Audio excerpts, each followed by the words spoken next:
Greetings and welcome to NECAT Now, a show where we explore Nashville and Middle Tennessee to tell you all about the great people, places, and events that make Music City so special.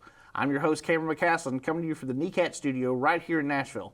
On today's show, we welcome Amy Saffell, who's the executive director of Able Youth, which is the only organization of its kind located right here in Nashville that provides opportunities for youth who use wheelchairs and independence, skills, and sports. Welcome, Amy. Hi. It's so good to see you. I feel like we're old friends at this point. Me and Amy made a documentary together. We've obviously had the wheelchair basketball tournaments here on NECAT in the past. You have made your own shows here in this space, so we want to welcome you back. Thank you, and going to make some more here pretty soon. Yeah, absolutely. Yeah. Well, for our viewers at home who don't know you, I want them to learn about Able Youth. But so I kind of gave the brief description of it, but can you tell me in your own words, what is Able Youth for the people watching at home? Yeah, Able Youth helps kids with physical disabilities learn how to be independent using adaptive sports. And so we provide all kinds of opportunities for kids with physical disabilities. We actually have 2 travel wheelchair basketball teams. We do wheelchair tennis. We do adaptive climbing. We do road races. We have kids that are going to track and field meets. But we also do a lot of things that are here locally. We have monthly Super Sports Saturdays where kids of all ages, young up to high school graduation, they come to learn either new independent skills or new sport skills. And maybe you're doing a sport that they have never done before. It might be something that's more organized, or it could be something that's just kind of fun and silly that we kind of made up as well. So it provides a lot of opportunities for kids. And also, a lot of times our kids don't really see anybody else with a physical disability in their everyday life. Maybe they're not in special education, so they don't ever see anybody at school that looks like them. A lot of times they might not see anybody else that looks like them out in public, and so when they're at Able Youth, they're not the minority anymore. They see kids who look just like them and go through everything that those same kids go through. I think that was the big thing that I learned when we first met and we were having a conversation, was the idea of, like, when I was a kid, if I wanted to play basketball, I could literally take a ball, go find a hoop, and find a couple of other kids who were like me that could play basketball. But it's like if you're in a wheelchair, that's a different situation because there may not be another kid on your street who is also in a wheelchair. So you have to put a team together, which is kind of what you guys do. It's like you kind of organize the events and the teams and all that stuff. I would say that, like, I mean, I know just because I've visited with some of the people that are on the team, like, how important that is. But what sense of pride do you think that people get by joining a team like that, of people that look like them, and it's like that they can share, the agony of defeat and the celebration of winning with? I think, I grew up having a disability as well, and so I kind of know from personal experience that it's just nothing like it to be able to have somebody with you that knows exactly what you're going through, and to maybe grow up and have yourself, or maybe other people have told you, or just you assume that that's off limits to you. Yeah. That's really hard when maybe all of your friends play some kind of sport, either when it's organized or maybe just on the playground, and you think you're the only one who can't do it. And so I think that kind of gets in your head of, like, why can't I do that with, like, everybody else? And maybe that's something that all my friends get to do that I'll never get to do. And then when you realize, like, there's so many other kids in the United States doing it, and you just have to find the right group. And yeah, I think it's hard that it might not be right near your street, it might not be at the community center next to you, but you're gonna find your own place, and you're gonna find kids, people that really can relate to everything you're going through in life and in sports. Yeah, that's pretty amazing. Like I said, I know I've visited with the basketball team a few times. I've seen you rock climbing. It's like we're super excited about the tennis tournament that's coming up, which we're going to talk about more a little bit later. That's going to air here on NECAT. But again, it's like, how are you finding, I guess, the sports that the kids want to play? Like, is it one of those things where, like, oh, we know we do this, but are people bringing you stuff all the time? Like, hey, we want to learn how to do X, Y, or Z? Because I think rock climbing was pretty new when we first met. You were like just getting that started. Yeah, so first of all, I think me growing up with a disability, I was really involved in adaptive sports from the very beginning. And I grew up in Atlanta, and so I think in a bigger city, there were certain things that are going on. And Atlanta having the Paralympics come when I was going to be a high school freshman, I mean, I grew up knowing about all kinds of sports. Even if I didn't do them, or maybe like you're saying for adaptive climbing, that wasn't something that I knew of anyone doing I knew that other people worldwide were doing it, but I didn't know of anybody doing it in my city. But just knowing that these things are possible, then sometimes, yeah, it is me that's coming up with things. It's our founder, Rick Slaughter, was an internationally ranked wheelchair tennis player, and so he founded the organization on tennis and then basketball. And so there are things that we've known about for a long time, but there are things that are kind of continuously kind of coming to the surface of sports that people play here in either Nashville or in the United States. Like there's a wheelchair football league that's playing, and it's only for adults now, and it's not in Nashville, but it really gives us something else to play when we're just even having fun, to let our kids know, like, hey, you can do this too. Yeah. Amy, before we go to the break, if people want to find more about Able Youth, where can they find you on the web? We are at ableyouth.org, and then we also have a Facebook page and an Instagram page. Okay, we're going to take a quick break, but when we return, we'll hear more from Amy Saffell about the upcoming Able Youth Wheelchair Tennis All-Comers Camp happening the weekend of May 17th and 18th at Centennial Sportsplex Tennis Center right here in Nashville. We'll be right back on NECAT Now. Hi, I'm Corey Frederick from the Goodlettsville Branch Library. Did you know that you could get a free library card at any Nashville Public Library branch or online at library.nashville.gov? Metro Art's vision is that every person should have access to a creative life, and few places are more accessible than our city's public library. Metro Arts launched the collection in partnership with Nashville Public Library, established with the goals of expanding access to the arts for all Nashvillians while providing direct support to local artists. 60 original artworks from Nashville area artists are available for anyone with a library card to check out at NPL's Donaldson, East, Green Hills, Hermitage, Madison, Old Hickory, and Southeast locations. For more information and to browse the collection online, please visit library.nashville.gov. Welcome back to NECAT Now. If you're just now joining us today, our guest is Amy Saffell from Able Youth, who will be hosting the upcoming Wheelchair Tennis All-Comers Camp happening the weekend of May 17th and 18th at Centennial Sportsplex Tennis Center right here in Nashville. Amy, can you tell me a little bit more about this? What does All-Comers mean? Yeah, it's actually a program through the United States Tennis Association, and they have versions for adults and for kids, and it's a wheelchair tennis kind of camp event where people learn more about wheelchair tennis, and they kind of try to move them into more competition. There's a lot of people, and a lot of our program isn't necessarily kids playing matches, and we're helping them try to get more expertise so that they can start moving towards being able to play matches against other kids. And so that's what it is, and it's for people with all kinds of different experience levels, and so you don't have to be high level, you can be kind of whatever, and we'll help kind of move you from the where you are to the next level. Yeah, reading up on this, just kind of getting prepared for the show today, I was kind of just being like, okay, well, what does wheelchair tennis look like? Because I just haven't seen that yet. And it seemed pretty on the mark for traditional tennis, and the only real rule change that I saw, correct me if I'm wrong here, but instead of one bounce on the tennis, they're allowed two bounces on a tennis ball, and but everything else is like same tennis court, same racket, same ball, same everything else. So I thought that was pretty interesting. Is there anything else that I'm missing from that? Nope, that's really it. And I think the other thing to just realize too is that you don't have to take two bounces. And so sometimes people, I think when you hear about wheelchair sports, you think automatically that it's slower and automatically that there's not as much pace or competitiveness to it. But a lot of times, even though you are allowed two bounces, people don't always need it. And so I think people think that it can find that it's pretty intense game. Well, I would say that's even more interesting because, like, in traditional tennis, it's one bounce, whereas this, it could be one or two.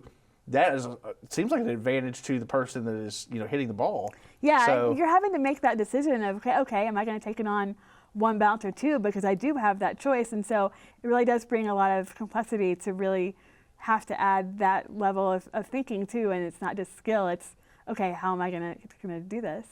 Yeah. Are there any of the people that are in Able Youth now that are standouts in tennis already, or is it a lot of new people coming into this for the first time, do you think? We have a little bit of both, which is great. We do have one person who we have not met before who is joining us, and I think she's been kind of waiting for something like this, and so I'm really excited how new sports and new events in sports can bring new people to want to play. And then we have a bunch of other kids who have played some before, and then one who I think is looking to play competitively in high school, which you can do. We had a alumni who played in high school, and he was the only person in a wheelchair on his team. So that's one thing that's great about wheelchair tennis is that you can play against people who don't have disabilities or aren't in wheelchairs. The person who doesn't have a wheelchair gets the one bounce still, and the person who is in a wheelchair, gets the 2 bounces. But we have a kid who might want to play in high school, and then also hopefully would continue playing collegiately. There are collegiate wheelchair tennis teams. People don't necessarily realize that, but there are collegiate wheelchair tennis teams. Yeah, I've seen just kind of looking in the last couple of days about this, but like there's singles matches, there's doubles matches, there's it's like anything that you're used to seeing in tennis, there's a wheelchair version of it that's out there, and that sounds super interesting. So for our viewers at home, a fun fact, and this comes from the Paralympics.org website. Wheelchair tennis originated in California in 1976 after former acrobatic skier Brad Parks was paralyzed in a skiing accident. Parks started experimenting with hitting tennis balls from his wheelchair while he was in rehabilitation and went on to join forces with physical therapist Jeff Mindbreaker to develop and promote the sport in the USA before its rapid growth internationally. So that was almost 50 years ago now that people have been playing this sport. Amy, it's like I know you've been with us your whole life, but when's the first time that you saw wheelchair tennis being played? So I played wheelchair tennis from a young age. I grew up in Atlanta, and tennis in general is like everything in Atlanta. Yeah. Everybody plays. And so I'm somebody who, I think there's a lot of kids and a lot of people who acquire a disability who don't know about wheelchair sports and don't know their capabilities and options of what's out there. But I'm somebody that kind of knew from the beginning because it was already going on in Atlanta. And so by the time I was 5 or 6, I was already playing. And so I've known about it a long time. I also want to say from the stats you just said that one of the ways that relates to able youth that's even extra special is that our founder, Rick Slaughter, was internationally ranked in wheelchair tennis, and he was, for a time, was Brad Parks' doubles partner. Wow. And so, able youth has a really deep roots in wheelchair tennis. Yeah. My tennis career was so short, Amy. I have this, like, my junior year in high school, I tried out for the tennis team. I made the varsity team, and I got sick before the first match. And I got so sick that I missed the first 2 tournaments, and then I had to take a week off for some field trip that we had to go on for school. And so by the time I got back, they're like, "You've missed half the season. You probably shouldn't do this." And I never went back to playing tennis. Oh, no. I probably should have kept up with that a little bit better. So. Well, you know what? It's never too late to pick it back up. Yeah, maybe. So. I'm looking forward to coming out to see you guys play out there. Maybe I'll catch the bug again. Absolutely. And jump in with all that. It's so cool seeing like all the things that Able Youth is doing. I want to talk more about it, but we're going to have to take a quick break once again right here on NECAT Now. Stay with us to find out more about Able Youth and the upcoming Wheelchair Tennis All-Comers Camp happening the weekend of May 17th and 18th at Centennial Sportsplex Tennis Center. We'll be right back with Amy Saffell. What's NECAT? A place for anyone. Sure. NECAT Network. That's Nashville Education, Community, and Arts Television. Everyone knows that. But did they know that NECAT runs 3 television stations that serve counties all over Middle Tennessee? We know that! But what a lot of people don't know is that NECAT is also an active community partner. That's right. We're more than a television network. We love Nashville, and we love supporting as many organizations any way we can. From Friends Life to Nashville Predators Foundation, NECAT provides studio access and training to help community organizations. So when you think of NECAT, remember, we're way more than a television station. We're Nashville.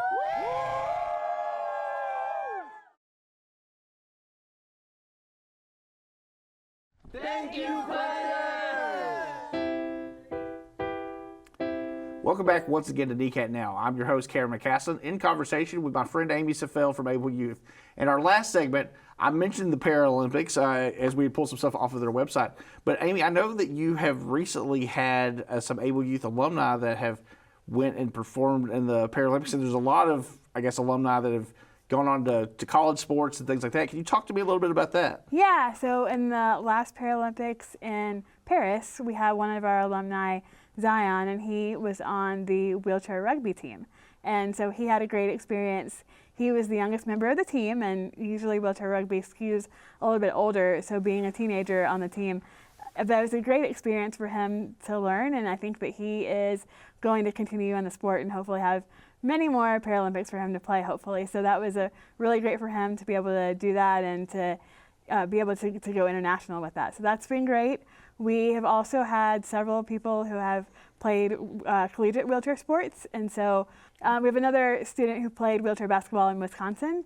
Then we have had another person played in Texas at the University of Texas at Arlington. Yeah. And then right now we have another student who is playing wheelchair basketball at Auburn. Yeah, that's Jay. I got to spend some time with Jay. You mentioned Zion earlier, who I saw both of them playing on Music City Thunder years back when we were making our documentary, and have got to spend some time with them as they have grown up. So it's really cool to see how that's expanding. Because again, like Zion, we were watching it here, like him doing Paralympics, and then at the same time just seeing Jay down there at Auburn tearing it up. It's amazing. Yeah, and Zion is hoping to pursue collegiate wheelchair basketball as well, in addition to the rugby. So we have a lot of kids doing a lot of really cool things. We also have another alum who's been out a little while who's coaching collegiate wheelchair basketball.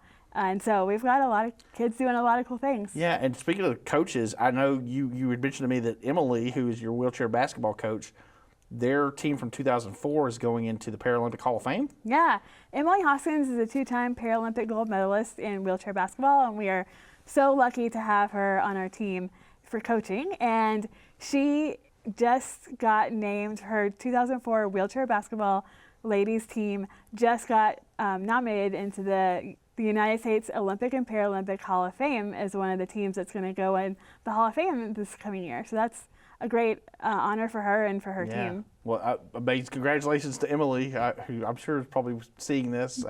That's exciting. That's super exciting. And again, I would imagine, like, if you got, like, again, like, if you have kids that are growing up in this and they're, like, seeing someone who looks like them, again, it's like, and they're doing these things, it's like, that's got to be so inspiring to go, like, oh, I can, not only can I play, but I can play at the highest level and, like, be seen on national television and, like, absolutely. Amazing. Yeah, I think, kids, or whether they're told by doctors or it's assumed by people what they can't do, they come around to Able Youth and they see what they can do.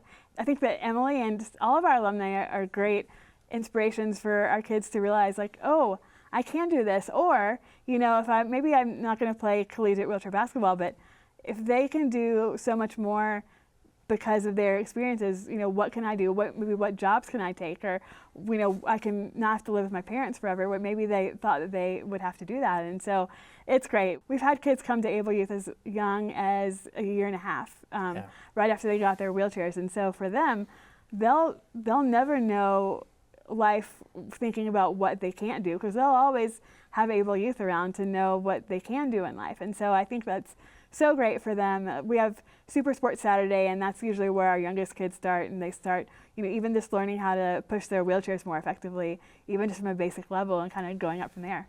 What is the youngest person, again, that you said has been involved today with youth? I think about a year and a half. Usually, especially if you're born with a disability, you get your first wheelchair at about a year and a half, and by then, you're just kind of trying to figure it out, just like anybody else that age would be.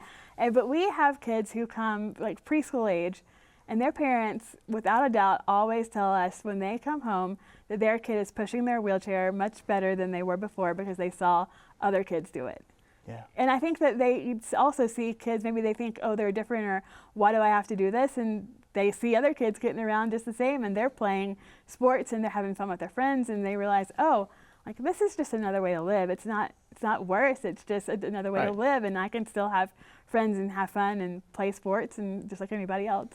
Again, Amy, if someone was wanting to get started with Able Youth and they want to come out to like Super Sports Saturday or something like that, where do they find you on the web to get started? They're at ableyouth.org, and then on Instagram and on Facebook. And just how many new people do you see in like a year? Like, that might come for the first time and say, hey, we heard about this, but we don't know what it is yet. We're getting new people all the time, and so we probably have at least one new person average every single Super Sports Saturday that we have. So We see about 70 kids per year just in total, but in terms of new kids, yeah, we're getting new kids all the time. I love that. Okay, and once again, we're going to need to take a short break. We'll be right back with more from Amy Saffell and Able Youth on NECAT Now after these messages. Stay with us to hear more about the upcoming tennis tournament that's happening just a few weeks from now. Did you know Metro Arts and Nashville Public Library have a free lending library? Library card holders can choose from a selection of artworks by local Nashville artists and borrow for up to 3 months. The collection includes framed paintings, photographs, and mixed media. After 3 months, bring the artwork back and borrow a different piece. Available at Donaldson, East, Green Hills, Hermitage, Madison, Old Hickory, and Southeast branches of Nashville Public Library.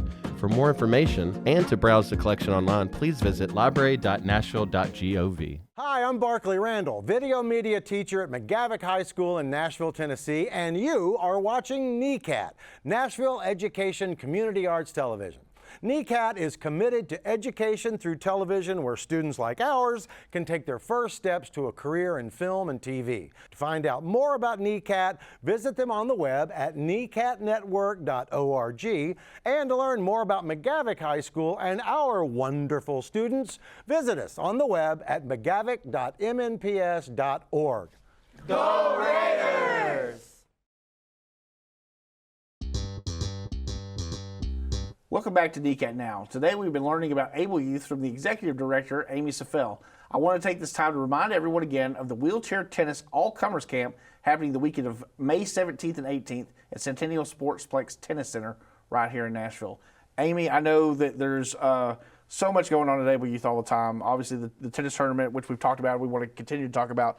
But I want to talk about the Music City Thunder because they're important to me. I got close to that team, it's like to kind of see them playing out. And I know they very recently kind of ended their season. But I want to talk about them and kind of what that season looked like, but also just the idea of travel basketball because, again, earlier in the show we had said, like, hey, you got to find people that look like you to make a team. But how does this help, like, get those kids on the road and, not only here in town, but, like, go into these other places? Yeah, firstly, I think maybe kids don't quite realize the magnitude of other kids with disabilities that are around the country. And so when they go to other tournaments, they realize, oh, like, there's not just my 15 other kids or whatever that I see at Able Youth on my team, but there's like hundreds of other kids just like me, and they're all playing basketball. And so it's great for them to be able to do that. It's also great for them to get a glimpse of what their future might like in terms of being able to travel, because that really helps them learn travel skills and how to do independent skills that they need to do for everyday life away from home. And so once they learn more about that, then they can start to think about, okay, I can go away to college and I can go traveling with my friends or my family when I get older because I know how to take care of myself. I know what it's like to be in a hotel and all those kinds of things. So it really serves so many purposes other than just playing sports. It's the kids then thinking about what the future could be like. Yeah. Well, talk to me about the Thunder, like this last season. How do we end up with this big play? Yeah, we had a great season. We actually have two teams, and we have a much larger, younger team. Yeah. Those kids are about 13 and under, so one of them's 14, turned 14 this season. But those kids, we have a lot more kids on that team, and they actually both ended up qualifying for the national tournament, which was in Virginia. And then the younger team ended up going. The older kids didn't quite have enough people available to go. But the younger team came in 13th in the entire country and leveled out their playing. They had some good wins, and they lost by 1 point to a team that was much more higher ranked than them. But they just had a great season. They learned so much. And again, with Emily's expertise playing at the junior level and then playing at the collegiate level and the Paralympic level, she's the perfect person to help those kids learn about basketball and learn about life and those kind of things. So they did great. They're already ready for next season. Several of them are going to collegiate camps that do camps for kids, and so they'll be going to those wheelchair basketball camps to learn more skills. And so they did really well, and we're super proud of them. Yeah. What does a season look like for the basketball team? Like, how many games are they playing over the course of a season before they get to the big tournament? So we play tournaments usually it's about 5 different tournaments, and they're all in kind of our region typically. So they're in the Carolinas, in Georgia, in Birmingham, It's Cincinnati is usually one we go to. So they're kind of in that region, and so they do that usually once a month. And then in the course of a weekend, they'll usually play 4 or 5 games in that weekend. So it's a jam-packed weekend for them. And then they'll, practice in a couple other weeks and have another one. So they get a lot of games in throughout the season, and then, they'll see some of those same teams if they go to nationals, but sometimes they'll see completely different teams. They'll see teams from, New York and Wisconsin and, Arizona and things like that. And so it's a long season, but it's great. I can't imagine how intense that could get whenever you just see them scrimmage each other. It's like it gets intense, but it's like the idea of like playing in a competitive, fashion like that. That's pretty interesting. I know this year there's not the MTSU tournament that has happened in the past that we air here on NECAT is not happening this year. But like we've always been so proud to have that as part of what we show here on the channel, and just the the idea that I know we've been having conversations about bringing that back again. So I'm excited to see where that all heads. Yeah, we do that every other year, and so this was an off year for us, but I'm already in talks with them of scheduling for 2026. So we're super grateful to be airing, because I mean, you think about all the sports that are on TV these days, and almost none of them, except maybe the Paralympics, none of them are ever wheelchair sports. So for NECAT to be able to air wheelchair sports is such a big deal, and we're so grateful for that. Amy, I want to make sure that we before we run out of time, that we are able to again talk about May 17th and 18th at Centennial Sportsplex Tennis Center. We've got the wheelchair tennis all-comers camp. Anything else that we need to let our audience at home know about that if they want to participate or if they want to come out and watch, part of it? Like, what are the options? So we're going to have it rain or shine. We do have options for indoors and outdoors, and you can always get in touch with me. You can contact info@ableyouth.org, and we can kind of give you the updates on when you might want to come. If there's any kids who want to come, we can still have them come, and we'd love to have anybody come check out wheelchair tennis. And again, it's like just for the people that are maybe they can't come out to the tennis tournament that weekend, but they want to get involved on a Saturday, something like that. Yeah. What's the best way to get in touch with you through the website? It's info@ableyouth.org. You can just email me, and then I can get you plugged in. We can get you on our email list, and you can find out what's going on at Able Youth, and we'd love to have you. Lovely. Outside tennis tournament, any last thing that you want to plug or say before we bring it home? And again, we're always looking for new kids, and so if you have new kids that are sitting at home, not sure what they can do in life, send them to us, and we'll help them figure it out. I love that. Amy, thank you so much for being on the show today. It's always good to see you and wonderful to talk. You too. Yeah. So that's about all the time we have today for NECAT Now. I hope you enjoyed exploring Nashville with us. To find out more about our show or how you could start your very own television show at Nashville Education Community Arts Television, visit us on the web at necatnetwork.org. Until next time, I'm Cameron McCasland signing off from NECAT Now, right here in beautiful Music City, USA, Nashville, Tennessee. See you next time.